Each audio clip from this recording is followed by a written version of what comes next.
Class లో December prelims mains కొత్త class start అవుతుంది. ఈ నెంబర్ కి కాల్ చేసి రిజిస్టర్ అవ్వండి. లిమిటెడ్ సీట్స్ ఉన్నాయి. పుష్ప 2 సినిమా విడుదల సందర్భంగా ఆర్టీసీ క్రాస్ రోడ్స్ లోని సంధ్యా థియేటర్ దగ్గర జరిగిన తొక్కిసలాట కేసులో కీలక పరిణామం అయితే ఒక చోటు చేసుకుంది. సంధ్యా థియేటర్ దగ్గర తొక్కిసలాట కేసుకు సంబంధించి అల్లు అర్జున్ వ్యక్తిగత సిబ్బంది బౌన్సర్ యాంటోనీని చికటపల్లి పోలీసులు ఇప్పటికే అదుపులోకి తీసుకున్నట్లుగా మనకైతే సమాచారం అందుతోంది. అసలు తొక్కిసలాటకు మూల కారణం అతడేనని వారు అనుమానిస్తున్నారు. కాగా ఇప్పటికే ఈ కేసులో A11 గా ఉన్న అల్లు అర్జున్ ను జైలుకు వెళ్లి మధ్యంతర బెయిల్ పై బయటకొచ్చారు.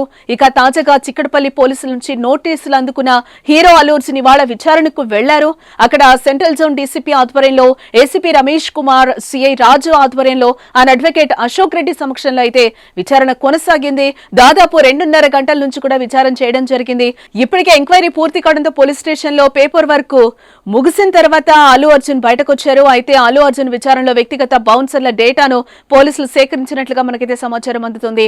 అందులో భాగంగానే బౌన్సర్ యాంటోనీని పోలీసులు అదుపులోకి తీసుకున్నట్లుగా సమాచారం.